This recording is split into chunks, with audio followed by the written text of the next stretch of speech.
நம்பிக்கையின் வாசல் என்கிற தலைப்பிலே கர்த்தருடைய வார்த்தைகளை உங்களோடு கூட சுருக்கமாய் பகிர்ந்து கொள்ள இருக்கிறேன்.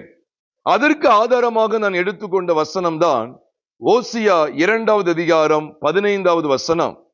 ஆண்டவர் தம்முடைய சபையாகிய இஸ்ரவேலை நயங்காட்டி வனாந்திரத்துக்கு அழைத்து கொண்டு வந்து அவளோட பச்சமாய் பேசி நம்பிக்கையின் வாசலாக ஆகோர் பள்ளத்தாக்கை ஆண்டவர் கொடுக்கிறார். அப்ப ஆகோர் பள்ளத்தாக்கு எதற்கு அடையாளமாக இருக்கிறதா? நம்பிக்கையின் வாசலுக்கு அடையாளம். நம்பிக்கையின் வாசல். பொதுவா இந்த நம்பிக்கை வாசல் என்கிற இந்த பதங்கள் எல்லாம் தேவன் மாம்சத்தில் வெளிப்பட்டார் என்கிற சத்தியத்தை தொடர்புடையது. அதுல எந்த சந்தேகமும் கிடையாது.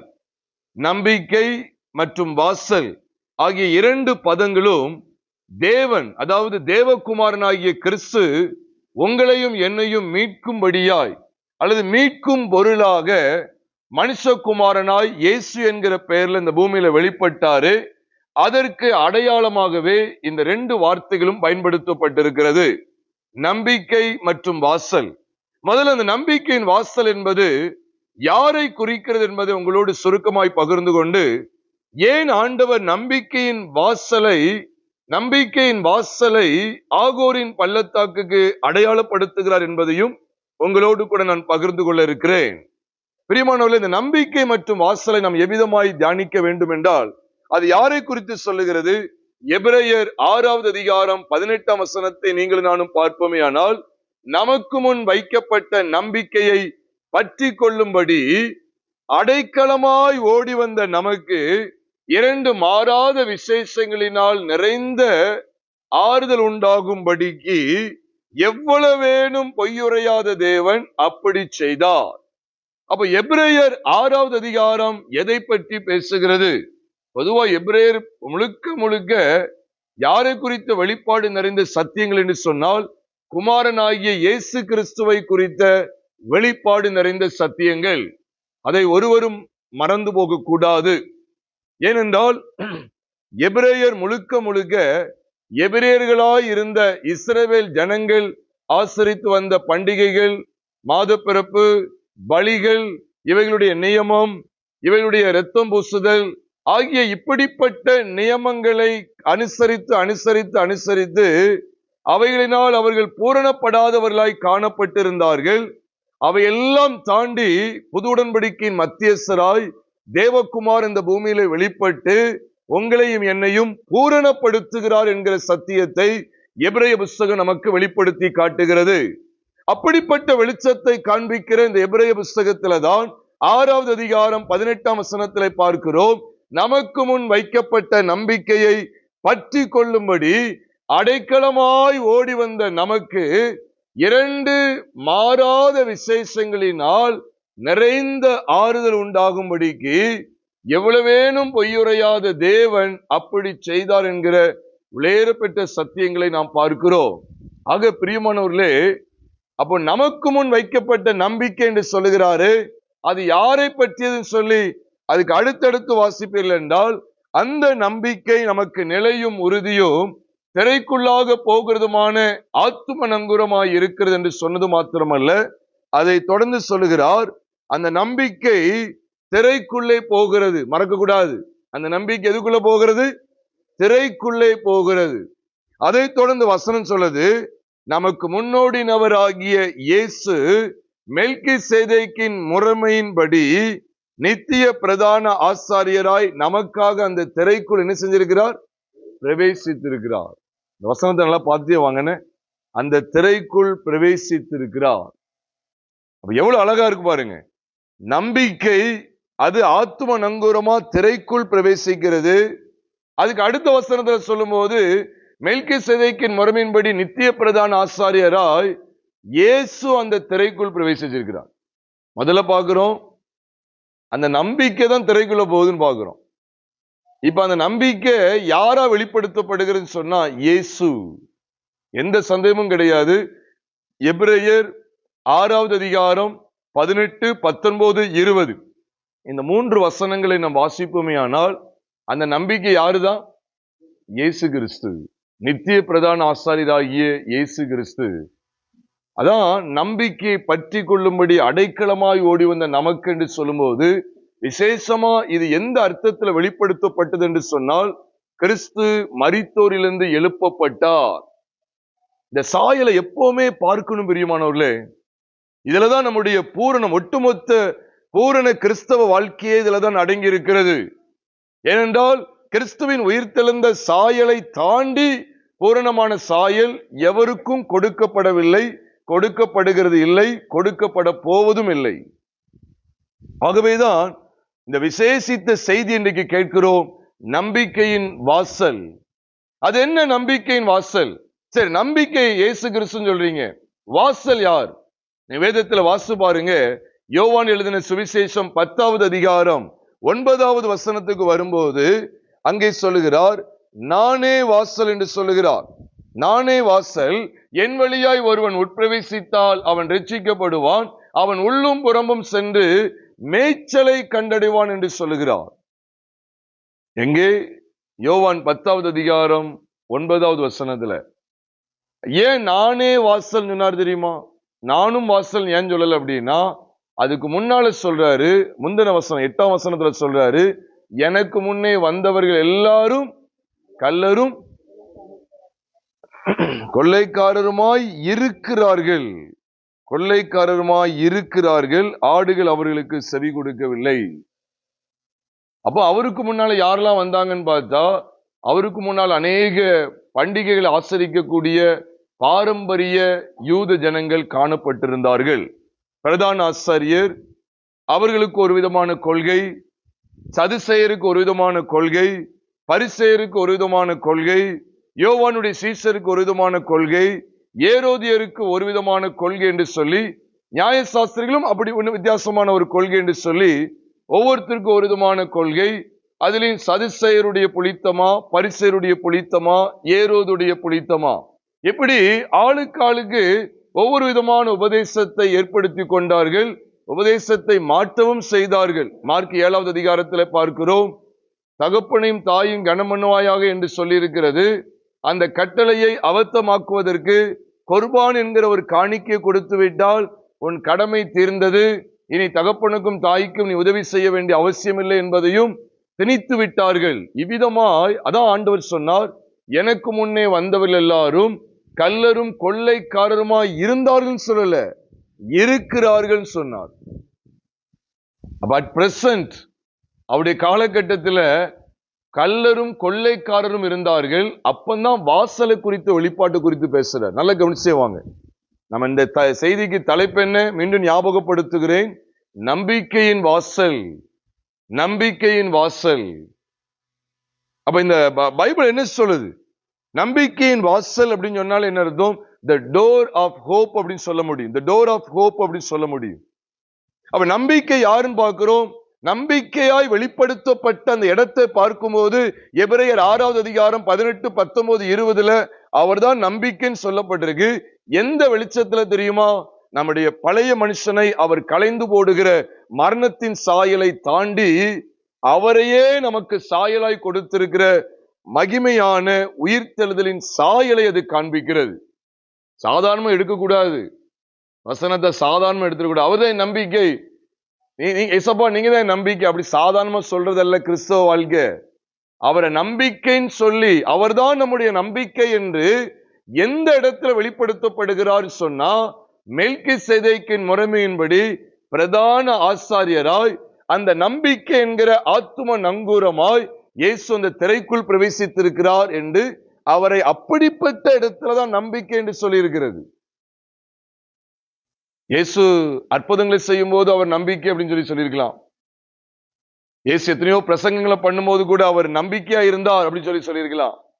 இல்ல, எப்பொழுது அவர் நமக்கு நம்பிக்கையா இருக்கிறாருங்கிற அந்த வெளிச்சம் வெளிப்படுத்தப்படுகிறது என்று சொன்னால் வேற எந்த சாயலும் அல்ல, நம்முடைய பழைய மனுஷனின் சாயலை களைந்து போட்டு அவருடைய தெய்வீக சாயலை நமக்கு கொடுக்கிறார். பார்த்தீங்களா? அந்த உயிர்த்தெழுதலின் சாயலை வெளிப்படுத்துகிற இடத்துல தான் அவர் நம்முடைய நம்பிக்கையாக வெளிப்படுத்தப்பட்டிருக்கிறார். அதுல எந்த சந்தேகமும் கிடையாது. வேத ஆதாரத்தோடு பகிர்ந்து கொள்கிறேன். எபிரேயர் 6வது அதிகாரம் 18, 19, 20 தெல்ல தெளிவாக இருக்கிறது. மீண்டும் சொல்லுகிறேன், நமக்கு முன் வைக்கப்பட்ட நம்பிக்கையை பற்றி கொள்ளும்படி அடைக்கலமாய் ஓடி வந்த நமக்கு 2 மாறாத விசேஷங்களினாலே நிறைந்த ஆறுதல் உண்டாகும்படிக்கு எவ்வளவேனும் பொய்யுரையாத தேவன் அப்படி செய்தார். அந்த நம்பிக்கை உறுதியும் பாருங்க, நிலையும் உறுதியும் திரைக்குள் போகிறதுமான ஆத்தும நங்குரமாய் இருக்கிறது. எவ்வளவு அழகா இருக்கு. அதை குறித்து தான் சொல்றாரு. மெல்கிசேதேக்கின் முறைமையின்படி இயேசு பிரதான ஆசாரியராய் அந்த திரைக்குள் பிரவேசித்திருக்கிறார் என்று எபிரேயர் 6வது அதிகாரம் கடைசி வசனம் இவ்விதமாய் முடிகிறது. ஆக அந்த நம்பிக்கை திரைக்குள்ளே போகிறது. இயேசு அந்த திரைக்குள்ளே போகிறார். எப்படி அந்த திரைக்குள்ளே போனார்? நம்ம எல்லாருக்கும் தெரியும். அதாவது கையினால் செய்யப்பட்ட சிருஷ்டி சம்பந்தமான கூடாரத்தின் வழியா அவர் என்ன செய்யல? பிரவேசிக்கல. எந்த திரைக்குள்ள பிரவேசிச்சிருக்கிறாரு? எந்த திரை? பூமியில் உள்ள கூடாரத்தின் திரை கிடையாது. மீண்டும் அழுத்தம் கொடுத்துட்டே இருக்கேன். எபிரேயர் 9:24 போட்டிருக்கு, கையினால் செய்யப்பட்ட சிருஷ்டி சம்பந்தமான கூடாரத்தின் வழியாக அல்ல, பரலோகத்திலே தானே நமக்காக பிரத்யட்சமாய் பிரவேசித்திருக்கிறார் சொல்லி பைபிள்ல இருக்கு. நீங்க தாராளமா வசனத்தை பார்த்து கூட கேட்கலாம். எபிரேயர் 9வது அதிகாரம் 24ஆம் வசனத்துல தெளிவா இருக்கு. போட்டிருக்கோ போடலையா? கையினால் செய்யப்பட்ட சிருஷ்டி சம்பந்தமான கூடாரத்தின் வழியா இல்ல, அவர் பரலோகத்திலே தானே நமக்காக பிரத்யட்சமாகும்படி பிரவேசிருக்காருன்னா இந்த சிருஷ்டி சம்பந்தமான கூடாரத்தின் வழியே கிடையாது. அதே எபிரேயர் 9வது அதிகாரம் 11-12 வாசிக்கும் போதும் பைபிள்ல போட்டிருக்கு, சிருஷ்டி சம்பந்தமான கூடாரத்தின் வழியாய் அல்ல, வெள்ளாட்டுக்கடா இளங்காலை இவைகளுடைய இரத்தத்தினால் அல்ல, தம்முடைய சொந்த இரத்தத்தினாலும் ஒரே தரம் அவர் என்ன செய்யறாராம்? அவர் பரிசுத்த ஸ்தலத்தில் பிரவேசித்து நித்திய மீட்பை உண்டு பண்ணினார். அப்ப இத திரைக்குள் பிரவேசித்தார் சொல்லும் போது கிறிஸ்து எப்பொழுது அந்த திரைக்குள் பிரவேசித்தார் தெரியுமா? நம்முடைய ஒட்டுமொத்த பாவங்களையும் நிவர்த்தி செய்கிற கிருபாதார பலியாய் அவர் வெளிப்பட்டு நமக்காக அவர் மரணம் அடைந்து நம்முடைய ஒட்டுமொத்த பழைய சாயலாகிய ஆதாமை சீர்குலைத்து போட்டு அவருடைய தெய்வீக சாயலை உடுத்து வைப்பதற்காக அவர் என்ன செய்தார்? எடுத்துக் கொள்ளப்படுகிறார். அதுதான் இந்த நம்பிக்கை. இன்னைக்கு நம்பிக்கைன்னு சொன்ன உடனே கர்த்தர் கார் தருவார் அப்படிங்கிற ஒரு நம்பிக்கை இருக்கு, வீடு தருவார் அப்படிங்கிற ஒரு நம்பிக்கை இருக்கு. இந்த உலக பிரகாரமான உலக ஐஸ்வர்யங்களை அடைவதற்கு அவர் மேல் நம்பிக்கை வைக்கிறோம் என்று சொல்லுகிறார்கள். பைபிள் அதை நம்பிக்கை என்று சொல்லவில்லை. திட்டவட்டமா பைபிள் வசனத்தின் அடிப்படையில் சொல்றேன். எதை நம்பிக்கை என்று சொல்லுகிறார் தெரியுமா? அவருடைய உயிர்த்தெழுதலின் சாயல். அவர் உயிர்த்தெழுந்து அந்த திரைக்குள் பிரவேசிக்கார் பாத்தீங்களா? அந்த நம்பிக்கையை பற்றி கொள்ளும்படிதான் நம்ம அடைக்கலமா ஓடி வந்தோமா. திரைக்குள் போன நம்பிக்கை, அந்த நம்பிக்கையை பற்றி. அதனாலதான் வசனத்துல ரொம்ப தெளிவா இருக்கு. நல்ல மீண்டும் லைட்டா அதை மீண்டும் நான் என்ன செய்யறேன்னா அழுத்தம் கொடுக்கிறேன். நமக்கு முன் வைக்கப்பட்ட நம்பிக்கையை பற்றி கொள்ளும்படி, நமக்கு முன் வைக்கப்பட்ட நம்பிக்கையை பற்றி கொள்ளும்படி. அப்ப நமக்கு முன் வைக்கப்பட்ட அந்த நம்பிக்கை எப்படி வைக்கப்பட்டிருக்கு? அதை பார்க்க வேண்டியது இருக்கு. அந்த நம்பிக்கைய எப்படி வைக்கப்பட்டிருக்கு நமக்கு சரியா தெரியல. அதுக்கு தான் விளக்கம் கொடுக்கிறார். அதுக்கு அடுத்தடுத்த வசனத்துல விளக்கம் கொடுக்கிறாரு. அது திரைக்குள் போகிறது, திரைக்குள் போகிறது. நீ கர்த்தரை நம்புறேன்னு ஒரு கூட்டம் சொல்லி செத்துக்கிட்டு இருக்கு. கேட்டா என்ன சொல்லாங்க? சர்ச்சுக்கு போற எல்லாத்தையும் கேட்டு பாருங்க. தண்ணி அடிக்கிறவங்க கூட சொல்றாங்க, கர்த்தரை நம்புற, ஏசப்பா நம்புறியா? ஆமா நம்புறேன். அவர்தான். உன் நம்பிக்கை யாரு? ஏசப்பா தான். ஆனா ஏன் உன் குடிப்பழக்கம் இன்னும் மாறல? அவனுக்கு தெரியாது. கர்த்தரை உண்மையாவே நம்முடைய நம்பிக்கையை பற்றி கொண்டிருக்கிறோம் அப்படி சொன்னா அதனுடைய உண்மையான அடையாளம் என்ன தெரியுமா? இனி பழைய மனுஷனாகிய ஆதாம் என்னில் இல்லை, கிறிஸ்துவே பிழைத்திருக்கிறார் என்பதுதான் உண்மையாகவே அவர் நம்முடைய வாழ்க்கையில் நம்பிக்கையா இருப்பதற்கான உண்மையான அடையாளம். பைபிள் அழகா சொல்லுது. வாசல் சொல்லும் போது அதை நான் கண்டுபிடிக்க வேண்டியது இருக்கு. வாசல் சொல்லும் போது நிறைய வாசல்கள் இருக்கு. அதனாலதான் யோவான் 10வது அதிகாரம் 8ஆம் வசனத்துல சொல்லிட்டாரு, எனக்கு முன்னே வந்தவர்கள் எல்லாரும் கள்ளரும் கொள்ளைக்காரருமாய் இருக்கிறார்கள், ஆடுகள் அவர்கள் சத்தத்துக்கு செவி கொடுக்கவில்லை, நானே வாசல். என் வழியாய் ஒருவன் உட்பிரவேசித்தால் அவன் ரட்சிக்கப்படுவான், அவன் உள்ளும் புறம்பும் சென்று மேய்ச்சலை கண்டடைவான். வாசல்ங்கிற இடத்த எதுலதான் ஆண்டவர் வெளிப்படுத்துறாருங்கிறத தெளிவா கவனித்துக்கங்க. வாசல்ங்கிற இடத்த எதுலதான் ஆண்டவர் வெளிப்படுத்தி காண்பிக்கிறான்னு சொன்னா, கள்ள போதகங்களுக்கு விளக்கப்பட்ட ஒரு இடத்துலதான் இந்த வாசலை கண்டுபிடிக்க முடியும். அதான் நம்பிக்கையின் வாசல். கள்ள ஊழியர்கள், கள்ள மேய்ப்பர்கள், அவர்களுக்கு விளக்கப்படுகிற ஒரு இடத்துலதான் இந்த ரட்சிப்புக்கான வாசலை, மேய்ச்சலுக்கான வாசலை நீங்களும் நானும் கண்டுபிடிக்க முடியும் என்பதை தேவன் திட்டவட்டமாய் சொல்லுகிறார். சும்மா எல்லா இடத்துலயும் வாசல் வாசல் வாசல் ஆண்டு சொல்ல மாட்டார். பிரசங்கம் பண்ணும்போது எங்கேயாவது சொன்னாரா நான் தான் வாசல் நான் தான் வாசல் சொல்லி? இல்ல. அற்புதம் செய்யும் போது பாத்தீங்கன்னா நான் தான் வாசல் அப்படின்னு சொன்னாரா? இல்ல. எந்த இடத்துல அவர் தம்மை வாசல் என்று அடையாளப்படுத்த வேண்டிய அவசியம் இருந்தது என்று சொன்னால், கள்ளரும் கொள்ளைக்காரரும் அவருக்கு முன்னே இருந்தார்கள். அப்ப அவங்களை பின்பற்றிடக்கூடாது. அப்ப ஆண்டவர் எதுக்காக சொல்றாருன்னு சொன்னா, அவர் வழியில பயணிக்கிறத குறித்து பேசுகிறார். கள்ள உபதேசங்களுக்கு விளக்கப்பட்டு இவர்தான் மெய்யான உபதேசத்தை கொடுக்கிறவர், இவர்தான். பொதுவா வாசல் அப்படின்னு சொன்னாலே நுழையிற இடம், அப்படிதானே? வாசல்னாலே நுழையிற இடம். ஆண்டவர் இந்த வாசலை குறித்து சொல்லும்போது நித்திய ஜீவனை குறித்து பேசுகிறார். மத்திய எழுதின சுவிசேஷம் 7வது அதிகாரத்துல ஜீவனுக்கு போகிற வாசல் எப்படி இருக்கு பாத்தீங்களா? ஆமா, அந்த வாசல் வழி ரெண்டையும் குறித்து பேசுகிறார். அப்ப ஜீவனுக்கு போகிற வாசலை கண்டுபிடிக்கிறவர்கள் சிலர் சொல்றார். அப்போ உண்மையாவே அதுல என்ன வெளிச்சத்தை தேவன் தர்றார் தெரியுமா? அந்த இடத்துல ஏன் ஜீவனுக்கு போற வாசலை காண்பித்து கொடுக்கணும் அப்படி சொன்னா, அந்நாளிலே என்னை நோக்கி கர்த்தாவே கர்த்தாவே என்ன செய்வோம் என்று கூப்பிடுறவங்க பரலோகத்தில் பிரவேசிக்க மாட்டாங்கன்னு சொல்றார். பரலோகத்தில் இருக்கிற என் பிதாவின் சித்தத்தின்படி செய்யாமல் கர்த்தாவே கர்த்தாவின்னு சொல்லி நோக்கி கூப்பிடுறவங்க அதுல பிரவேசிக்க மாட்டாங்கன்னு சொல்றாரு. அதனால வந்து சொல்றாங்க, ஆண்டவரே உம்முடைய நாமத்தினாலே அற்புதங்களை செய்தோம் அல்லவா, உம்முடைய நாமத்தினாலே தீர்க்கதரிசனம் உரைத்தோம் அல்லவா, உம்முடைய நாமத்தினாலே பிசாசுகளை துரத்தினோம் அல்லவா என்பார்கள். அக்கிரம செய்கைக்காரர் என்னை விட்டு அகன்று போங்கள் என்று அவர்களுக்கு சொல்லுவேன்னு சொல்றார். இது எந்த காலகட்டத்துல எப்படிப்பட்ட ஒரு இடத்தை காண்பிக்கும் போது நியாய தீர்ப்பை காமிச்சு கொடுக்கிறார். மரித்தோரின் உயிர்த்தல்ல சம்பவிக்கக்கூடிய காட்சியை காண்பித்து கொடுக்கிறார். நித்திய ஜீவனுக்கு ஒரு கூட்டத்தை அவர் ஆயத்தப்படுத்தி காண்பிக்கிற இடத்துல இதை வெளிப்படுத்துகிறார். ஆக பிரியமானவர்களே, வாசல் என்று சொல்லும் போது உண்மையாவே நாம் எதை படிக்க வேண்டியது அப்படி சொன்னா, உள்ளும் புறம்பும் சென்று மேய்ச்சலை காணக்கூடிய, நித்திய ஜீவனுக்கான காரியத்தை காணக்கூடிய அந்த மேன்மையை வெளிப்படுத்துகிறார். அதனாலதான் நீங்க பாருங்க, 9ஆம் வசனத்துல வாசல் பேசுற தேவன் அதுக்கு முந்தின வசனத்தையும் அதுக்கு பிந்தின வசனத்தையும் பாருங்க. 9க்கு முந்தின வசனம் எத்தனாவது வசனம் சொல்லுங்க? 8.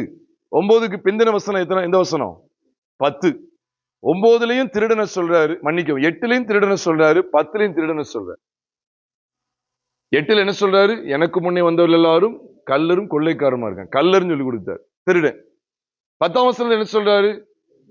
திருடன் திருடவும் கொல்லவும் அழிக்கவும் வருகிறானே என்று வேறொன்றுக்கும் வரா, நானோ அவைகளுக்கு ஜீவன் உண்டாயிருக்கவும் அது பரிபூர்ணப்படவும் வந்தேன் அப்படின்னு சொல்லி சொல்றார். அப்ப நானே நல்ல மேய்ப்பன் இந்த நாடுகளுக்கு ஜீவனை கொடுக்க எல்லாமே ஆண்டவர் எடுத்துட்டு சொல்றாரு. அப்போ நான் இப்ப எதைத்தான் படிக்க வேண்டியது இருக்குன்னா, அப்போ வேற்றுமையான உபதேசங்களுக்கு நான் செவி கொடுத்துடக்கூடாது. அதனாலதான் நம்ம சொன்ன பார்த்தீங்களா, ஒரு உதாரணத்துக்கு இப்ப கர்த்தர் வந்து உனக்கு அது தருவார் இது தருவார்னு சொல்லி உலகத்தை காமிச்சு கொடுத்து ஏமாத்துவாங்க. அதுல வர சில சாட்சிகளை வர காமிச்சு கொடுத்துருவாங்க. பாருங்க, நான் இந்த சகோதரத்தை போய் வந்து ஜோம் பண்ண என் பையனை கூப்பிட்டு வந்து அப்பதான் படிப்பை முடிச்சிருந்தான், அப்பதான் காலேஜ் படிப்பை முடிச்சிருந்தான், இன்ஜினியரிங் படிப்பை முடிச்சிருந்தான், நம்ம சகோதரர்கிட்ட போய் ஜோம் பண்ண நாங்க கூட்டு போனேன், அவரு நல்ல பாரத்தோடு ஜோம் பண்ணி விட்டாரு, அப்படி ஜோம் பண்ணிட்டு வந்தா அவ்வளவுதான், அப்புறம் கை நிறைய சம்பாத்தியம் பண்றான், அல்லேலூயா அப்படின்னு சொல்லி. இப்படி ஒரு கள்ளத்தனமான கிறிஸ்தவம் இது. பிரியமானவர்களே, இயேசு கிறிஸ்து எதுக்காக வந்தார்? நம்பிக்கையின் வாசல் எதை காண்பிக்கிறது என்று சொன்னால், நம்பிக்கையை படித்தோம், அதிலே உயிர்த்தெழுதலின் சாயல் திட்டவட்டமாய் காண்பிக்கப்பட்டிருக்கிறது. வாசல் என்கிற சத்தியத்தை படிக்கிறோம், அதிலே கள்ள காரியங்களுக்கு அப்பாற்பட்டு கள்ளத்தனமான உபதேசங்கள், கள்ள வேலையாட்கள், கள்ள அப்போஸ்தலர்களுக்கு விளக்கப்பட்டு மெய்யான சத்தியத்தை அறிகிற அறிவின் பாதையை அந்த வாசல் வெளிப்படுத்துகிறது. அது ரொம்ப ஜாக்கிரதையா இருந்து நாம் வாழ வேண்டியது அவசியம். பிரியமானவர்களே, சரி, ஆண்டவர் ஏன் ஓசியா 2:15 நம்பிக்கையின் வாசலாக ஆகோர் பள்ளத்தாக்கு, ஆகோரின் பள்ளத்தாக்கையும் கொடுப்பேன் என்று ஆண்டவர் சொல்றதுக்கு காரணம் என்ன? அப்ப நம்பிக்கையின் வாசல் தான் எது? என்ன பள்ளத்தாக்கு? ஆகோர் பள்ளத்தாக்கு. ஆகோர் பள்ளத்தாக்கு தான் எந்த வாசல்? நம்பிக்கையின் வாசல். அதான் ஆண்டவர் சொல்றாரு. இப்ப ஆண்டவர் ஒரு பேர் வைக்கிறாரு. நம்பிக்கையின் வாசலுக்கு என்ன பள்ளத்தாக்குன்னு பேர் வைக்கிறாரு? ஆகூர் பள்ளத்தாக்கு. மறக்க கூடாது.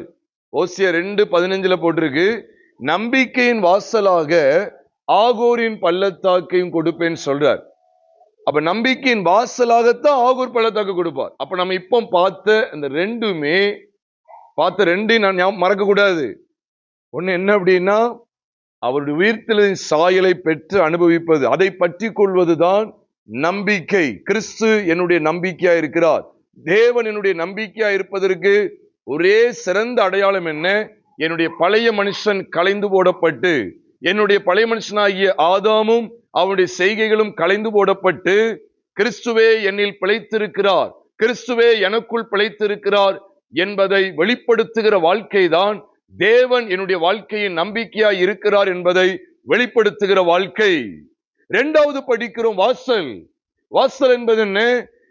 அனித்தியமான அல்லது கள்ள உபதேசங்கள், கள்ளர்கள், திருடர்களை அடையாளம் கண்டுகொண்டு அவர்களுக்கு விலகி மெய்யான சத்தியத்தை அறிகிற அறிவின் பாதையை தொடருவது, அதுதான் வாசல். இந்த சத்தியம், ரெண்டு சத்தியங்களை எது உள்ளடக்கி காண்பிக்கு தெரியுமா?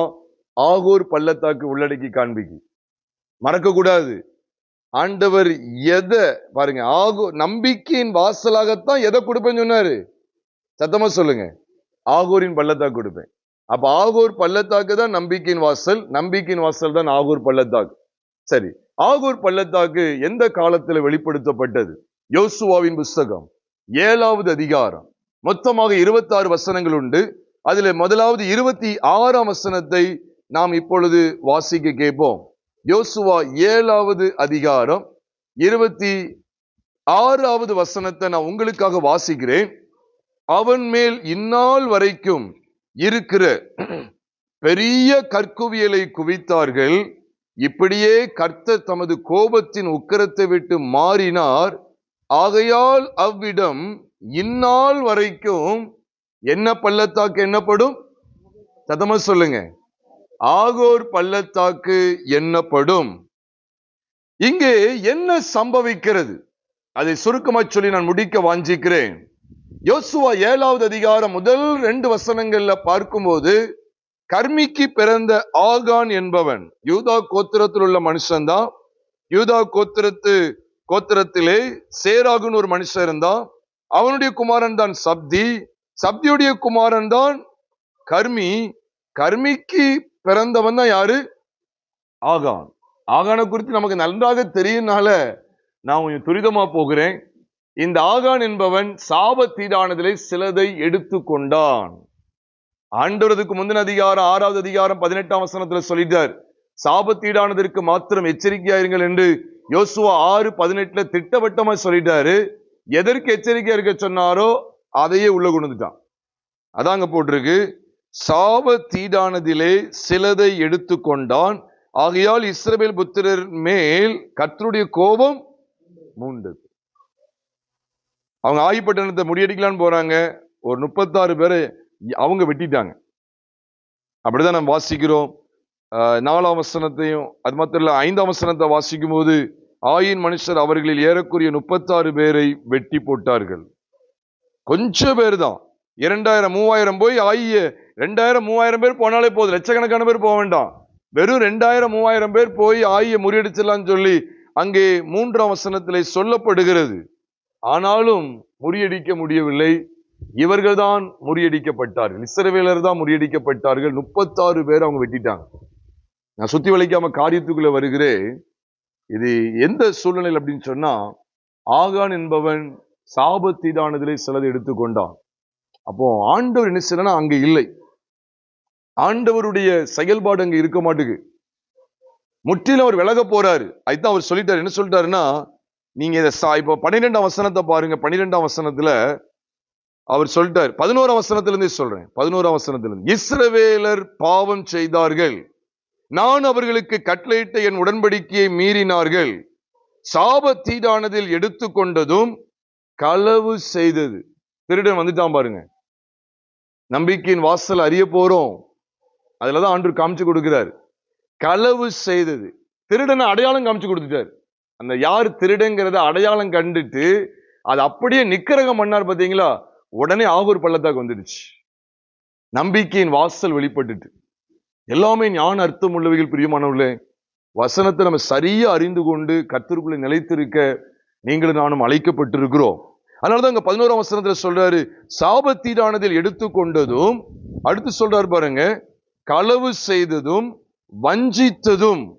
எனக்கு முன்னே வந்தவர்கள் எல்லாரும் கள்ளரும் கொள்ளைக்காரருமா இருந்தாருன்னு சொன்னார் பாத்தீங்களா, அதான் இந்த அர்த்தம். களவு செய்ததும் வஞ்சித்ததும் தங்கள் பண்டம் பாடிகளுக்குள்ளே வைத்ததும் உண்டே. அப்ப நம்பிக்கையின் வாசல் வெளிப்படுறதுக்கு முன்னால எனக்கு முன்னே வந்தவர்கள் எல்லாரும் கள்ளரும் கொள்ளைக்காரருமா இருந்தார்கள். ஆகோர் பள்ளத்தாக்கு வருவதற்கு முன்பாக, நம்பிக்கையின் வாசலாக கிறிஸ்து வெளிப்படுவதற்கு முன்பாக எனக்கு முன்னே வந்தவர்கள் எல்லாரும். அப்ப கிறிஸ்து வெளிப்படுவதற்கு முன்னால ஆதாமின் சாயலுக்கு உட்பட்டு ஜென்ம சுபாவத்தின்படி நடக்கக்கூடிய ஜனங்கள் பெருகியிருந்தார்கள். அப்படிப்பட்ட ஜனத்தை பெருக பண்ணக்கூடிய கள்ள ஊழியக்காரர்களும் இருந்தார்கள்.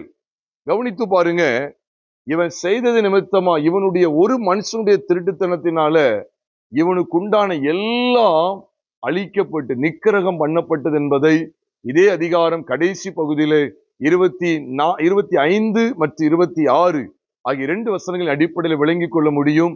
ஆகானையும் ஆகானுக்குள்ள எல்லாவற்றையும் ஒரு குறிப்பிட்ட பள்ளத்தாக்கு கொண்டு வந்தாங்க. அங்க ஆகூர் பள்ளத்தாக்கு கொண்டு வந்தாங்கன்னு பைபிள்ல இருக்கும். ஆனா அப்ப அதுக்கு பேர் ஆகூர் பள்ளத்தாக்கு கிடையாது. ஏனென்றா இதெல்லாம் நடந்து முடிஞ்சதுக்கு அப்புறம் தான் எழுதப்பட்டது. அப்படித்தானே? எல்லாமே பைபிள்ல நடந்ததுக்கு பிறகுதான் எழுதப்பட்டது. அதனால முன்கூட்டியே 24ஆம் வசனத்துல எல்லாத்தையும் எடுத்துட்டு ஆகூர் பள்ளத்தாக்குக்கு கொண்டு போனார்கள் பைபிள்ல சொல்லியிருக்கோம். ஆனா உண்மையாவே அப்பொழுது அது அந்த பள்ளத்தாக்குக்கு பேர் ஆகூர் பள்ளத்தாக்கு கிடையாது. எப்பந்தான் அது ஆகூர் பள்ளத்தாக்காய் வந்துச்சுன்னு சொன்னா, எந்த பள்ளத்தாக்குல ஆகானையும் அவனுக்கு உண்டான எல்லாவற்றையும், அவனுடைய மனைவி பிள்ளைகள், அவனுக்கு உண்டான எல்லா பொருட்கள், அவனுடைய கூடார் எல்லாத்தையுமே கொண்டு வந்து அங்கே அக்கினியினால் சுட்டரித்து ஒரு பெரிய கற்குவியலை அவன் மேல குவித்தார்கள். பார்த்தீங்களா? அந்த இடத்துல கர்த்தர் தம்முடைய உக்கிர கோபத்தை விட்டு நீங்கினார், தமது கோபத்தின் உக்கிரத்தை விட்டு மாறினார். ஆகையால் அவ்விடம் இந்நாள் வரைக்கும், யார் சொல்றான் பாப்போம், ஆகையால் இந்நாள் அவ்விடம் இந்நாள் வரைக்கும் யார் சொல்றான் பாப்போம். இல்ல, கரெக்டா சொல்லிருங்க. நம்பிக்கையின் வாசல்.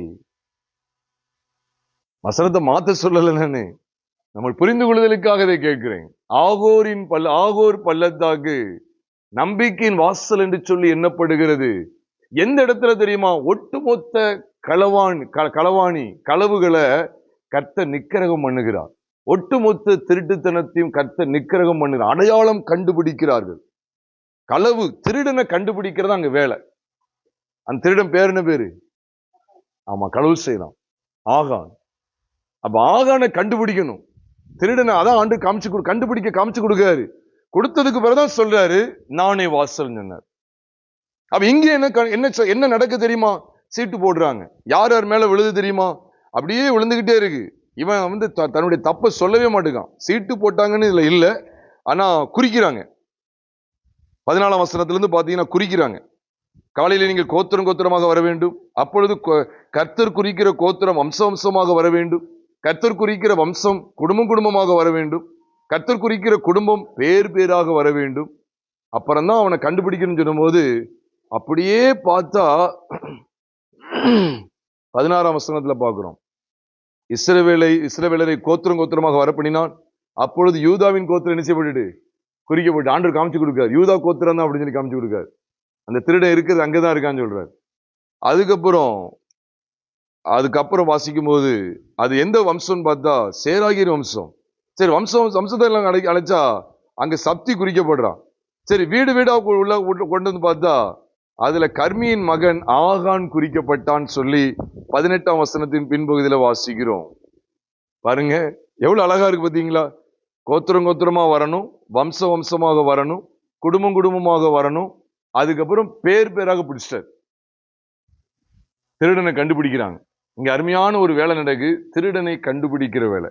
அதனாலதான் திருடனை அடையாளம் காண்பித்து கொடுத்துட்டு தான் சொல்றாரு வாசல். கிறிஸ்து தான் அந்த வாசல் சொல்லி வெளிப்படுத்துகிறார். நல்ல மேய்ப்பன் தன் ஆடுகளுக்காக ஜீவனை கொடுக்கிறான்னு சொல்லும் போது இவர்தான் நம்பிக்கையின் வாசலாக யோவான் 10வது அதிகாரத்தில் வெளிப்படுத்தப்படுகிறார். நான் எந்த இடத்துல வசனத்தை விட்டு வெளியே போகல, அவ்வளவுதான். ஏன்னா நீங்க இதுலயே நிக்கணும், அதுதான் முக்கியம். இதுலதான் நிக்கணும், இந்த வசனத்திலே நிக்க வேண்டியது இருக்கு. ஒரு காலகட்டத்துல செல்வகுமார் ஆகிய நானும் அநேக கள்ள போதனைகளால் இழுப்புண்டு அநேக உபாதிகளுக்குள்ளே தள்ளப்பட்டேன். நான் சொல்றதுலாம் பாத்தீங்கன்னா கிட்டத்தட்ட ஒரு 20-22 வருஷத்துக்கு முன்பாக வாலிபர் கூட்டம் சொல்லி ஆட வைத்தார்கள். 20-21 வருஷம் இருக்கு. 2005 நடந்ததை சொல்றேன்.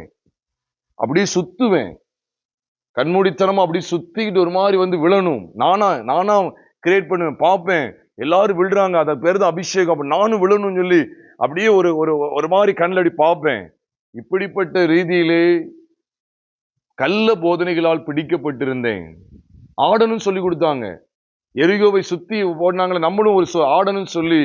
அப்பொழுது 2006-7 அப்படிப்பட்ட நாட்கள் என்ன சொன்னா, கையில ஒரு கொடியை கொடுத்து அப்படியே சுத்தி சுத்தி வந்தோம்.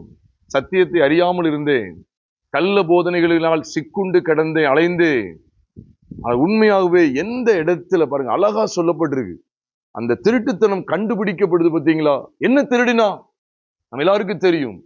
நேர்த்தியான பாபிலோன சால்வையை அவன் எடுத்து தன் கூடாரத்து மத்தியிலே புதைத்து வச்சுட்டான். வெள்ளி, அப்புறம் பொன் பாலம்னா ஒரு தங்க கட்டி, ஒரு குறிப்பிட்ட நிறை சேக்கல் வெள்ளி, இந்த மூன்றையும் எடுத்துக்கிட்டான்.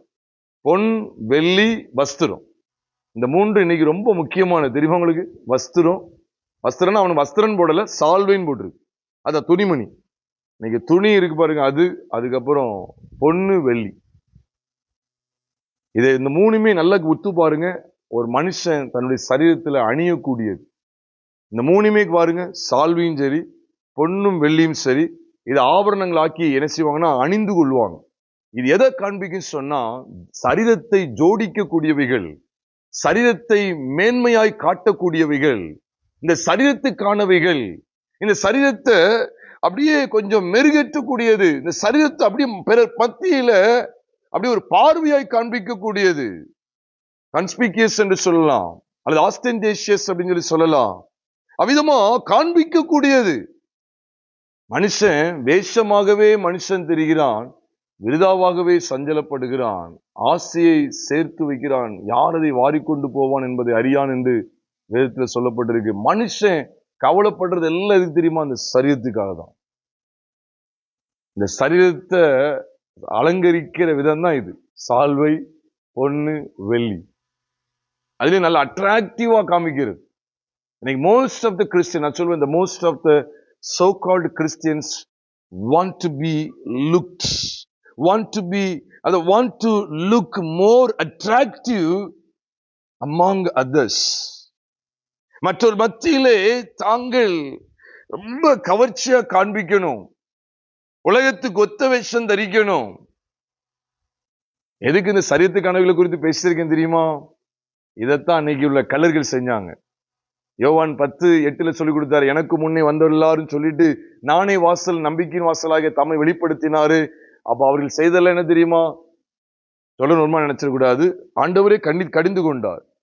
நீண்ட அங்கிகளை தரித்து கொண்டு ஒரு வேலையும் செய்ய மாட்டாங்க, விதவைகளுடைய வீடுகளை பட்சித்து சந்தைகளிலும் தெருக்களிலும் வந்தனங்களை எதிர்பார்த்து கொண்டு, ரபி ரபி என்று சொல்லி வந்தனங்களை எதிர்பார்த்து கொண்டு முதன்மையான ஆசனங்களில் உட்கார்ந்து இருப்பார்கள். இதெல்லாம் பார்க்கும்போது இவங்க எல்லாம் வெளி தோற்றத்துல தங்களை நீதிமான்களாய் காட்டுகிறார்கள். இதைத்தான் தேவன் கண்டிக்கிறார், கிறிஸ்து கண்டித்தார். லூக்கா எழுதின சுவிசேஷம் 16வது அதிகாரம் 15ஆம் வசனத்தை வாசி பாருங்க. அது முக்கியமான வசனம். எதுக்கு சொல்றேன்னா, எதுக்காக அதை சொல்றேன் அப்படின்னா, லூக்கா 16வது அதிகாரம் 15ஆம் வசனத்துல சொல்றாரு, நீங்கள் மனுஷருக்கு முன்பாக உங்களை நீதிமான்களாக காட்டுகிறீர்கள். வெளியே ஜோடிப்பு, வெளி ஜோடிப்பை பத்தி தான் பேசுறேன். ஆகானும் வெளி ஜோடிப்புக்குரியவைகளை தான் எடுத்துக்கொண்டான், வெளி ஜோடிப்புக்கானவைகளை எடுத்துக்கொண்டான். அங்கே பார்க்கிறோம், இருக்குதா இல்லையா? லூக்கா 16:15 இருக்கா இல்லையா? உங்களை மனுஷருக்கு முன்பாக எப்படி காமிக்கீங்க? நீதிமான்களை காட்டுகிறது. கர்த்தர் தேவன் என்ன செய்யறார்? உங்கள் இருதயங்களை என்ன செய்யறாராம்? அறிந்திருக்கிறார். மனுஷருக்குள்ளே மேன்மையாக எண்ணப்படுகிறது, தேவனுக்கு முன்பாக அருவருப்பாய் இருக்கிறது சொன்னதோட விட்டுறாதீங்க. அதுக்கப்புறம் தான் ஒரு பயங்கரமான சம்பவத்தை சொல்றாரு. ஐஸ்வர்யம் உள்ள ஒரு மனுஷன் இருந்தான். அவன் இரத்தாம்பரமும் விலையுயர்ந்த வஸ்திரத்தை உடுத்து அனுதினமும் சம்பரமமா வாழ்ந்து வந்தானா. இருக்குதா இல்லையா? இருக்குதா இல்லையா? எதுக்கு அவனை பத்தி பேசுறாரு? இரத்தாம்பரம், விலையுயர்ந்த வஸ்திரத்தை உடுத்து இருக்கிறவனை ஏன் காமிக்கிறாரு? ஜோடிப்பு. உள்ளே மனம் திரும்புதல் இல்லை, வெளியில என்ன செய்யறான்? நல்ல பார்வைக்கு நல்லா வாழ்ந்துட்டு இருக்கான். வெளி என்ன, பொண்ணு என்ன, வெள்ளி என்ன, வஸ்திரம் என்ன, அதைத்தான் அவர் கண்டிக்கிறார். உங்களை மனுஷருக்கு முன்பாக நீதிமான்களாக காட்டுகிறீர்கள். கர்த்தர் உங்கள் இருதயத்தை பார்க்கிறார். அதை வச்சு அவங்களை காமிச்சு கொடுத்துட்டு தான் அவங்களுக்கு தான் இதை சொல்ல வர்றாரு. என்ன சொல்ல வந்தாரு? ஐஸ்வர்யம் உள்ள ஒரு மனுஷன் இருந்தான், தரித்திரனாகிய லாசரு இருந்தான்னு சொல்லி சொல்றாரு. தரித்திரம் பொதுவா எதுக்கு அவர் காமிச்சு கொடுத்தா தெரியுமா? அவனுக்கு வஸ்திரமே சரியா இருக்காது, கந்தையானதுதான். உடம்பெல்லாம் அலங்காரம். என்ன அலங்காரம் தெரியுமா அவனுக்கு இருந்துச்சு? கொடிய பருக்கள்ல தான் அவனுக்கு அலங்காரம். ஏன்னா யாக்கோபு 2 அதிகாரம் முதல் 2 வசனங்களை வாசிக்கும் போது பொன் மோதிரமும் மினுக்குள்ள வஸ்திரம் தரித்தவனை நோக்கி நீர் அந்த நல்ல இடத்தில் உட்காரும் அப்படின்னு சொல்லி உட்கார வைக்கிறது. கந்தையான ஆடையை உடுத்தி கொண்டு வருகிற ஒரு தரித்திரன் உங்க ஆலயத்துக்கு வரும்போது நீர் அங்கே நில்லு, அல்லது என் பாதத்தண்டையிலே உட்காரு என்று நீங்க சொல்லுகிறீங்களே, இப்படி நீங்க சொல்றது சரியா அப்படிங்கறத அங்கே கேட்கிறார். யாக்கோபு 2 அதிகாரம் முதல் 3 வசனங்களிலே. பொதுவா தரித்திரன் சொல்லும் போது அவன் கந்தையான வஸ்திரத்தை உடுத்திருப்பான். ஐஸ்வர்யம் எவ்வளவு சூப்பரா உடுத்திருக்கான் பாருங்க. அதான் இந்த ஆகான் பாபிலோனிய நேர்த்தியான சால்வியை இச்சித்தான். பிரியமான சகோதர சகோதரிகளே, இன்னைக்கு நாம் இந்த இடத்துல கூடி வந்திருக்கிறோம் என்றால் ஆண்டவர் நம்மோடு பேசிக்கொண்டு இருக்கிறார். கிறிஸ்தவம் என்பது சரீரத்துக்கானவைகளை குறித்து கவலைப்படுகிற இடத்தில் அல்ல, சரீரத்துக்கானவைகளை நோக்குகிற காரியத்தில் அல்ல. ஆதிகால பரிசுத்தவான்கள் சரீரத்துக்கானவைகளை குறித்து அல்ல, ஆத்துமாவுக்கு குறித்த காரியங்களுக்காக தான் கவலைப்பட்டார்கள். ஆத்துமாவுக்காக. 2 கொரிந்தியர் 7 அதிகாரம் 10 வசனம் சொல்லுது. 2 கொரிந்தியர் 7:10 சொல்லுகிறது, தேவனுக்கேற்ற துக்கம் பின்பு மனஸ்தாபப்படுகிறதற்கு இடமில்லாமல் ரட்சிப்புக்கேற்ற மனம் திரும்புதலை உண்டாக்குகிறது, லௌகீக துக்கமோ மரணத்தை உண்டாக்குகிறது. உலகத்துக்கேற்றது, சரீரத்துக்கேற்றது. எண்ணத்தை புசிப்போம், எண்ணத்தை குடிப்போம், எண்ணத்தை உடுப்போம். அப்ப சரீரத்துக்கானவைகளுக்காக ஆகான் கவலைப்படுகிறான். நம்மளும் மற்றவங்களை போல சேர்த்து வைக்கலாம், நமக்கு வேணும். அழிந்து போகிற வஸ்துக்களை தேடிக்கொண்டான். பிரியமானவர்களே, அழிந்து போகிற வஸ்துக்களை தேடிக்கொண்டிருக்கிறான். இது எல்லாவற்றுக்கும் நிக்கிரகம் பண்ணி எல்லாவற்றையும் ஆண்டவர் ஒரு முடிவுக்கு கொண்டு வந்துதான் நம்பிக்கையின் வாசலை அங்கு வெளிப்படுத்த முடிந்தது. நம்ம எல்லாருக்கும் தெரிந்தனாலதான் இதை வேகமா சொல்லுகிறேன். ஆகானையும் அவனுக்கு உண்டான எல்லாவற்றையும் அக்கினிக்கு இரையாக்கி விட்டார்கள். அக்கினிக்கு இரையாக்கினாலே அவன் சாம்பல் ஆயிட்டான். ஆனால் இந்த சாம்பல் கூட வெளியே வரக்கூடாதுன்னு சொல்லி பெரிய கற்குவியலை ஏற்படுத்திட்டாங்க. They made a huge heap of stones அப்படி நம்ம சொல்ல முடியும். அப்படியே இருக்கு, பெரிய கற்குவியலை குவிச்சுட்டாங்க பாருங்க. அப்பந்தான் அவருக்கு கோபமே அடங்குது. கர்த்தர் தமது கோபத்தின் உக்கிரத்தை விட்டு மாறினார். ஆகையால் இந்நாள் வரைக்கும் அவ்விடம் ஆகோர் பள்ளத்தாக்கு எண்ணப்படும். அதுதான் இந்நாள் வரைக்கும் நம்பிக்கையின் வாசல் என்று எண்ணப்படும். திருட்டுத்தனத்தை அப்படியே கைகள் அப்படி பிடிச்சாச்சு. அவன் மறைச்சுக்கிட்டே தான் இருக்கான். திருடனை அழகா கர்த்தர் குறிக்கிற குடும்பம், கர்த்தர் குறிக்கிற வம்சம், கர்த்தர் குறிக்கிற நபர், கர்த்தர் குறிச்சார், அப்படி தூக்கிட்டாங்க. நீ திருடியா வச்சிருக்கிற அப்படியே தூக்கி அவனை அப்படி நிக்கிரகம் பண்ணியாச்சு. அவனுடைய எல்லாம் அழிந்து போகிறது. அங்குதான் நம்பிக்கையின் வாசலை தேவன் ஏற்படுத்துகிறார். மற்றபடி நம்ம உயிர்த்தெழுதலின் சாயலை நம்ம நம்பிக்கைன்னு படிச்சோமே, அந்த உயிர்த்தெழுதலின் சாயலை குறித்து தான் நம்பிக்கைன்னு படிச்சோம். எபிரேயர் 6ல கிறிஸ்துவின் உயிர்த்தெழுதலின் சாயலை நம்ம என்ன செய்ய முடியாது, பிரதிபலிக்க முடியாது. உள்ள ஒண்ணு வெளியே ஒண்ணுங்கிற வாழ்க்கை வாழ்கிறவர்கள் நிச்சயமாகவே 1% கூட கிறிஸ்துவின் உயிர்த்தெழுதலின் சாயலை அனுபவிக்க முடியாது. அதனாலதான் வசனம் வெளிப்படை அழகா சொல்லி கொடுத்துருக்கு. இதுல என்ன நித்திய ஜீவன் இருக்குன்னு நினைக்கிறீங்களா? இந்த ஆகான் எல்லாமே நித்திய ஆக்கினைக்கு உட்பட்டாச்சு, அவ்வளவுதான், முடிஞ்சு போச்சு. அவனுக்கு உண்டான எல்லாவற்றையும் சுட்டரிச்சாங்க. அவன் எடுத்தது எல்லாத்தையுமே ஒரு அழிவுக்கு கொண்டு வந்தாச்சு, அழிவுக்கு உண்டாக்கியாச்சு. இதுல என்ன தேவன் வெளிப்படுத்துகிறார்? இதுல ஒரு விசேஷம் உண்டு, இதுல ஒரு பெரிய விசேஷம் உண்டு. என்ன அப்படின்னா, நீங்க இதுக்கு அடுத்த அதிகாரத்துல பாத்தீங்கன்னா, எந்த சத்துருக்களை மேற்கொள்ள முடியாம இருந்தாங்களோ அந்த சத்துருக்களை எளிதாக அவங்க ஜெயிச்சிட்டாங்க. ஆண்டவர் உடனே சொல்வார், 8வது அதிகாரம் முதல் வசனத்துல அவரே சொல்வார், அப்பொழுது கர்த்தர் யோசுவாவை நோக்கி, நீ பயப்படாமலும் கலங்காமலும் இரு, நீ யுத்த ஜனங்கள் யாவரையும் கூட்டிக் கொண்டு எழுந்து ஆயி பட்டணத்தின் மேல் போ. இதோ ஆயின் ராஜாவையும் அவன் ஜனத்தையும் அவன் பட்டணத்தையும் அவன் நாட்டையும் உன் கையிலே ஒப்பு கொடுத்தேன் அப்படி சொல்லி ஆண்டவர் சொல்றார். பிரியமானவர்களே, நாமும் ஆண்டவர் உண்மையாவே ஒப்பு கொடுத்தேனே சொல்றாரு. இனிமேதான் அவங்க எழுந்து போவே போறாங்க, அதுக்கான கட்டளையை பெறுறாங்க. ஆனா ஆண்டவர் சொல்றாரு, ஜெயம் கிடைச்சிட்டு, நான் ஒப்பு கொடுத்தேன், ஒப்பு கொடுப்பேன்னு சொல்லல, ஒப்பு கொடுத்தேன். உண்மையாவே இதெல்லாம் நீங்க படிச்சு பாருங்க, உண்மையிலே பெரிய ஞான அர்த்தம் உள்ளது. ஜெயங்கொண்டு அவரோடு கூட உட்காரும்படிக்கு அவர் அருள் செய்வன்னு சொல்லி ஆண்டவர் வெளிப்படுத்த 3வது அதிகாரத்துல வாக்கு பண்ணி இருக்கிறார். ஜெயங்கொண்டு அவரோடு கூட உட்காரும்படிக்கான, அப்ப ஜெயங்கொள்ளுகிற ஒரு அனுபவத்தை ஆண்டவர் வெளிப்படுத்துகிறார். அப்ப எதை தொடர்ந்து எதுல தான் அந்த ஜெயத்தை வெளிப்படுத்துறாங்க கேட்டா, நம்பிக்கையின் வாசல், கிறிஸ்துவின் உயிர்த்தெழுதலின் சாயலை அனுபவிப்பதுதான் அவர் நமக்கு நம்பிக்கையாய் கொடுக்கப்பட்டிருக்கிறார் என்பதற்கான அடையாளம். வாசல் என்பதை பார்க்கிறோம். அந்த திருடுத்தனம், அந்த திருடன் இனி இல்லை. அவன் திருடி வீட்டுக்குள்ள வைத்திருந்தது, அவன் நிமித்தமா தீட்டுப்பட்ட காரியங்கள் எதுவுமே இப்பொழுது இல்லை. எல்லாம் நிக்கிரகம் பண்ணப்பட்டு விட்டது. கர்த்தர் தமது கோபத்தின் உக்கிரத்தை விட்டு மாறினார். இப்பொழுது நம்பிக்கையின் வாசலை எல்லா ஜனங்களும் அனுபவிக்க முடியும். இல்ல, எல்லாரும் அந்த இடத்துக்கு வந்துட்டாங்க. அப்ப எந்த இடத்துலதான் நம்பிக்கையின் வாசலை பார்க்க முடியும் தெரியுமா? நமக்குள்ளே கிடக்கக்கூடிய திருட்டுத்தனங்கள், கள்ள உபதேசங்களோ அல்லது கள்ள போதர்களுக்கு இடம் கொடுத்திருக்கிற அனுபவமோ, அல்லது இந்த சரீரத்துக்கானவைகளை குறித்து கவலைப்பட்டு சரீரத்துக்கானவைகளை இச்சித்து அதிலேயே பழகி போன நம்முடைய அனுபவங்கள் ஒரு குறிப்பிட்ட இடத்துல மாண்டு மடியுது. பார்த்தீங்களா? அந்த இடத்துலதான், வேற இடத்துல கிடையாது. அதே இடம்தான் எப்படி மாறுது தெரியுமா? நம்ம எந்த இடத்துக்கு வரோம், இந்த இடத்துக்கு வந்தோம்னா அடுத்து இது வருங்கிற அந்த அர்த்தம் கிடையாது.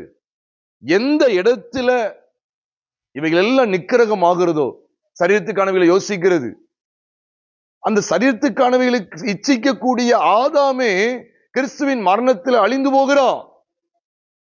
அப்ப இனி நான் அல்ல, கிறிஸ்துவே எனக்குள் பிழைத்திருக்கிறார்.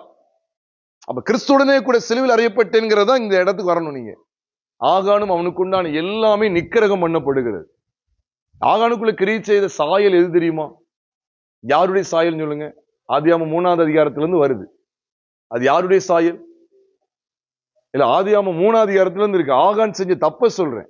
அவன் எவ்வளவு இச்சித்து எடுத்துக்கிட்டான். அப்ப அவனுக்குள்ள கிரியை செய்துகிட்டு இருக்கிற அந்த பொல்லாத சாயல் யாருடைய சாயல்?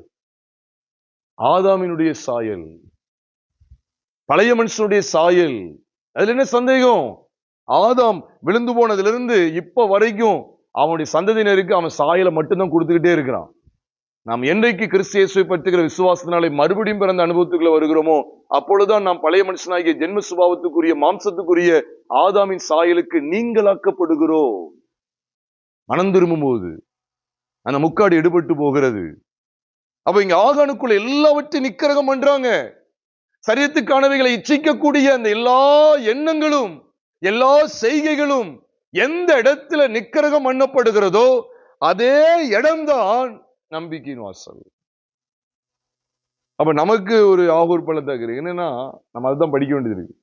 ஆகானுடைய எல்லாம் இந்த பள்ளத்தாக்குல நிக்கிறமாது. நம்முடைய அனைத்து பாவங்களும், நம்மை மோசம் போக்கி கொண்டிருந்த அனைத்து கெட்ட நடக்கைகளும் எந்த இடத்துல என்ன பார்த்தா சொல்லுங்க, எந்த இடத்துலதான் நிக்கிரகம் பண்ணப்பட்டு விட்டது? சிலுவையிலே. அப்ப அந்த இடத்துக்குள்ள நான் வரும்போது பவுல் அந்த இடத்துல வந்துட்டாரு. அதனாலதான் கலாத்தியர் 2:20 சொன்னார், கிறிஸ்துவுடனே கூட சிலுவையில் அறையப்பட்டு ஆயினும் பிழைத்திருக்கிறேன், இனி நான் அல்ல கிறிஸ்துவே எனக்குள் பிழைத்திருக்கிறேன். இதான் நம்பிக்கையின் வாசலாக ஆகூரின் பள்ளத்தாக்கு அனுபவிக்கிற மகிமையான அனுபவம். இதைத்தான் ஆண்டவர் ஓசியாவுக்கு வெளிப்படுத்தினார். ஓசியா 2:14-15 சொல்றார், நான் அவளுக்கு நயங்காட்டி அவளை வனாந்தரத்திற்கு கொண்டு போய் அவளோட பச்சமாய் பேசி அங்கே அவளுக்கு அவளுடைய திராட்சை தோட்டங்களையும் ஆகூர் மன்னிக்கவும் நம்பிக்கையின் வாசலாக ஆகூரின் பள்ளத்தாக்கையும் கொடுப்பே. இது 15 வருது. அதை தொடர்ந்து கொஞ்சம் கீழே வந்தா 19 சொல்றார், நித்திய விவாகத்திற்கென்று உன்னை நியமித்துக் கொள்வேன். நித்தியமாய் அவரோடு கூட வாழ போகிற வாழ்க்கைய எது தீர்மானிக்க தெரியுமா? இந்த நம்பிக்கையின் வாசல் தான் தீர்மானிக்கும். சும்மா சொல்லிட்டு இருக்க கூடாது, அவர் என்னை நித்திய விவாகத்திற்கு என்னை ஏற்படுத்தி இருக்கிறார். வெளிப்படுத்தல் 19வது அதிகாரம் 7-8 சொல்லப்பட்டிருக்கு, ஆட்டுக்குட்டியானவருக்கு கல்யாணம் வந்தது, அவருடைய மனைவி தன்னை ஆயத்தப்படுத்தினாள், அவள் உடுத்திக் கொள்வதற்கு அவளுக்கு மெல்லிய வஸ்திரங்கள் கொடுக்கப்பட்டன, அவைகள் பரிசுத்தவானுடைய நீதிகளே என்று சொல்லி எழுதப்பட்டிருக்குது. அப்போ நான் அந்த கல்யாணத்துக்கு ஆயத்தமாயிட்டேன், என்னை நித்திய விவாகத்துக்கு நியமித்து விட்டார். ஓசியா 2:19 சும்மா வேடிக்கை அன்னைக்கு காண்பித்துக் கொடுக்கிற போதக பிதாக்கள் இருக்கிறார்கள், அவர்களுக்கு ஐயோ. உன்னை நியமித்துக் கொள்வேன் முதல்ல என்ன சொல்றாரு? ஆகூரின் பள்ளத்தாக்கு உனக்கு கொடுப்பேன். அந்த அனுபவம் உனக்கு வேணும். நம்பிக்கையின் வாசல்ங்கிற அந்த அனுபவத்துக்குள்ள வரணும். கிறிஸ்துவின் உயிர்த்தெழுதலின் சாயலை அனுபவிக்க முடிகிறதா? ஆகூரின் பள்ளத்தாக்குங்கிறது எதுக்கு பிறகுதான் வருது தெரியுமா? இந்த ஆகானுடைய சாப்டர் முடியும் போதுதான் இங்க ஆகூர் பள்ளத்தாக்குன்னு சொல்லி அறியப்படுகிறது. ஆகான் முடிகிறான், ஆகூர் எழும்புகிறது. ஆகான் முடிகிறான், ஆகூர் பள்ளத்தாக்கு எழும்புகிறது. அப்போ கிறிஸ்துவோடு கூட நம்முடைய பழைய மனுஷன் சரீரத்துக்கானவைகளை இச்சிக்கக்கூடிய ஆகான், சரீரத்துக்கானவைகளையே நாடக்கூடிய ஆதாம். ஆகான் ஆதாம். ஆகான் கர்மியின் மகன் நினைச்சிடாதீங்க, அது எழுத்தின்படியான அர்த்தம். ஆவிக்குரிய அர்த்தம் ஆகான் யாருடைய பையன் சொல்லிருங்களா பாப்போம்? கர்மியுடைய பையன் தான் ஆகான். இது எழுத்தின்படியான அர்த்தம். உண்மையிலே ஆகான் யாருடைய பையன்? ஆதாமுடைய பையன். அந்த சாப்டர் முடிக்கிற அதான் பவுல் சொல்லிட்டார், கிறிஸ்துவுடனே கூட சிலுவையில் அறையப்பட்டேன். ஆகான் முடிகிறான், சரீரத்துக்கானவைகளை இச்சிக்கக்கூடிய, சரீரத்துக்கானவைகளையே நாடக்கூடிய, அந்த மாம்சத்தையே மேலோங்க பண்ணக்கூடிய, இந்த மாம்சத்துக்கே முக்கியத்துவம் கொடுக்கக்கூடிய, மாம்சத்தின்படியே நடக்கக்கூடிய அந்த ஆகான், அந்த ஆதாமின் சந்ததிக்கு ஒரு முடிவு வருகிறது. கிறிஸ்துவினில் பிழைத்திருக்கிறார். நம்பிக்கையின் வாசல் வந்துருச்சு. மெல்கிசேதேக்கின் முறைமையின்படி இயேசு பிரதான ஆசாரியராய் அந்த திரைக்குள் பிரவேசித்திருக்கிறார். அதை தொடர்ந்து நித்திய விவாகத்து குறித்து பேசுகிறார். புரியறதுக்கு கடினம் நினைக்க கூடாது. யூடியூப்லயாவது மீண்டும் கேளுங்க தயவு செய்து. உண்மையில நிச்சயம் உங்களுக்கு பிரயோஜனமா இருக்கும்.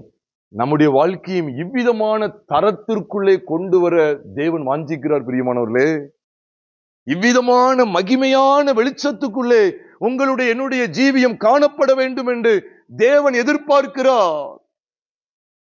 ஆகான் முடிஞ்சிட்டான் அப்படின்னு சொன்னா, ஆகானுக்குள்ளே அவ்வளவு தீட்டுப்பட்ட அத்தனையும் நிக்கிரகம் பண்ணப்பட்டுட்டு அப்படின்னு சொன்னா, அடுத்து உயிர்த்தெழுதலின் சாயல் தான். கிறிஸ்துவுடனே கூட சிலுவையில் அறையப்பட்டேன். ஆமா, ரோமர் 6:6 சொல்லுகிறது, நாம் இனி பாவத்துக்கு ஊழியம் செய்யாதபடிக்கு பாவ சரீரம் ஒளிந்து போகும் பொருட்டாக. பாருங்க, பாவ சரீரம், இந்த சரீரத்தை இச்சிக்கக்கூடிய, சரீரத்துக்கானவைகளையே நாடக்கூடிய இந்த பாவ சரீரம் ஒளிந்து போகும் பொருட்டாக, ஆகான் ஒளிந்து போகும் பொருட்டாக, ஆகானுக்குரியவைகள் எல்லாம் ஒளிந்து போகும் பொருட்டாக, ஆதாமின் சந்ததியாகிய ஆகானின் தலைமுறை எல்லாம் ஒளிந்து போகும் பொருட்டாக நம்முடைய பழைய மனுஷன் அவரோட கூட சிலுவையில் அறையப்பட்டது என்று அறிந்திருக்கிறோம். அங்கே அழிவு உண்டாகுது, இங்க நம்பிக்கையின் வாசல் உதிக்கிறது.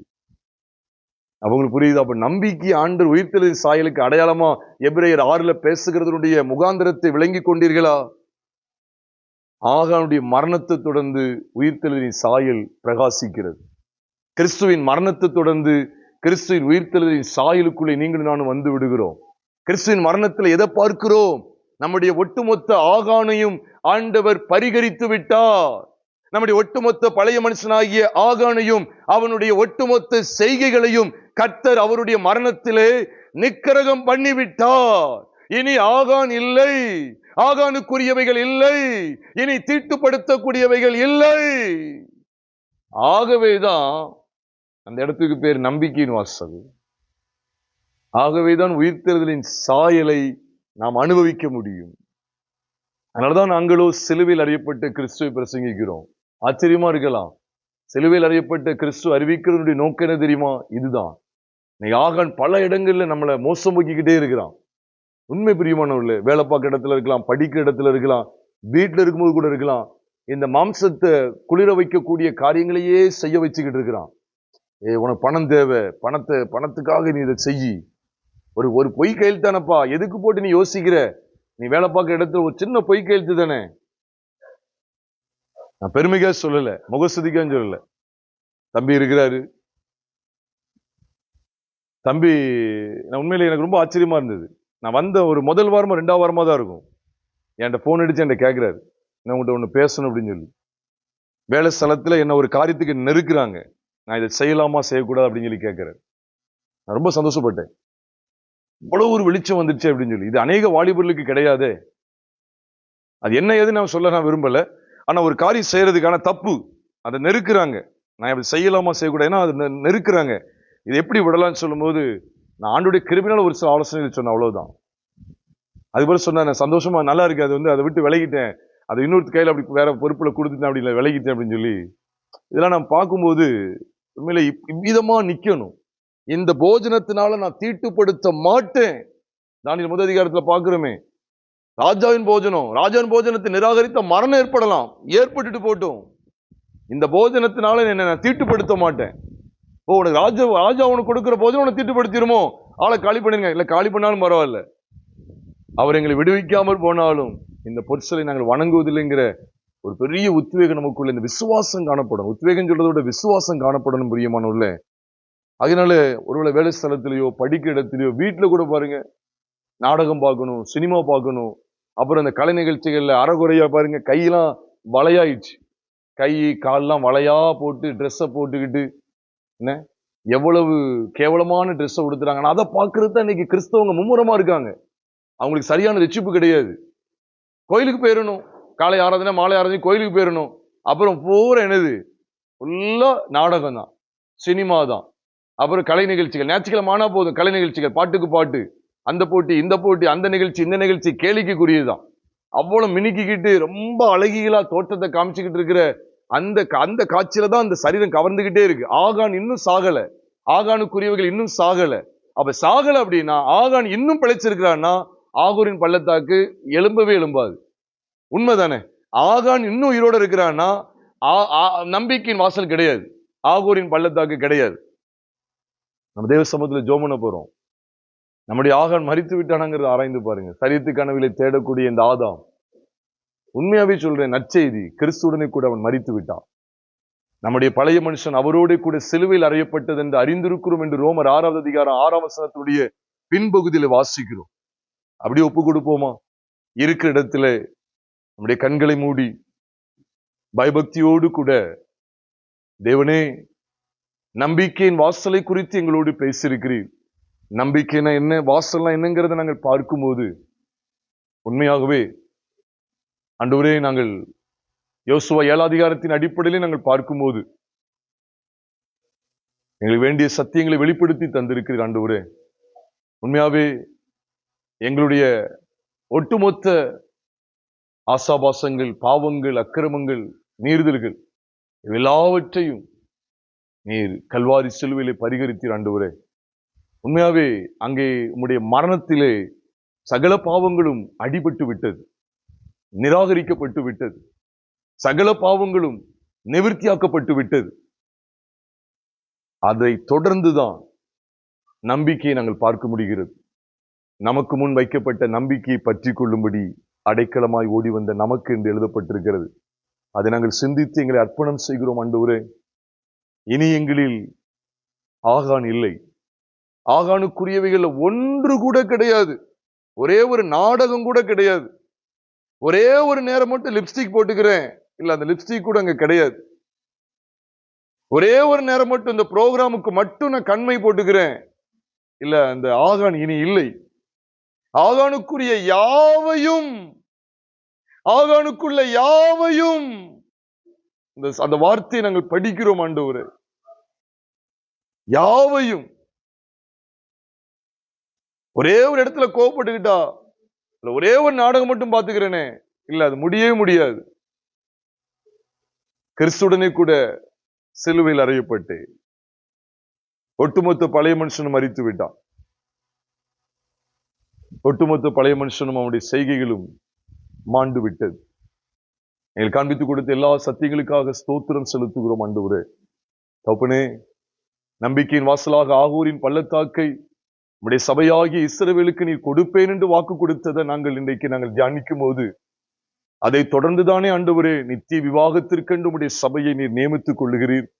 இதெல்லாம் நாங்கள் பார்க்கும்போது உண்மையாகவே ஆண்டவரே, இந்த மேன்மையான சாயலில் நாங்கள் எவ்வளவாய் நிலைத்திருக்க வேண்டியது இருக்கு. இன்னைக்கு எங்களை ஏமாற்றக்கூடிய எத்தனையோ திருடர்கள், எத்தனையோ திருட்டு போதகங்கள் காணப்படுகிறது. அவைகளுக்கெல்லாம் நாங்கள் விலகி மெய்யான சத்தியத்திலே நிலைத்திருக்கும்படிக்கு ஆண்டவரே, செல்வி பற்றிய உபதேசத்தில் நிலைத்திருக்கும்படிக்கு எங்களை ஆண்டவரே விதமாய் எங்களை நடத்துகிறதற்காக நன்றி செலுத்துகிறோம் ஆண்டவரே. தொடர்ந்து நம்பிக்கையின் வாசலை அனுபவிக்கிற பாக்கியத்தை நம்முடைய வாழ்க்கையில நீர் நிறைவாய் தந்து எங்கள் ஒவ்வொருவரையும் வழிநடத்துங்க ஆண்டவரே. நம்முடைய வார்த்தைகளை கேட்டு ஆண்டவரே நாங்கள் உணர்வடைகிறோம் ஆண்டவரே. தொடர்ந்து இந்த சத்தியத்தினை நிலைநிறுத்துங்க. இந்த ஊழியத்துக்காக அதிகமாய் பிரயாசப்படுகிற ஆண்டவரே அருமையான பிள்ளைகளுடைய குடும்பங்களுக்காக நாங்கள் ஜெபிக்கிறோம் ஆண்டவரே. அருமையான ஞானராஜ்ய குடும்பத்தை, சுந்தரியா குடும்பத்தை ஒப்பு கொடுக்கிறோம் ஆண்டவரே. உடைய பிள்ளைகளுடைய குடும்பங்களை கர்த்தர் ஆசீர்வதிங்க. இதற்கு ஏற்ற பிரதிபலனை கர்த்தர் தந்து வழி நடத்துங்க. எங்கள் கர்த்தராகிய இயேசு கிறிஸ்துவின் நாமத்தில் ஜெபிக்கிறோம் நல்ல பிதாவே, ஆமென்.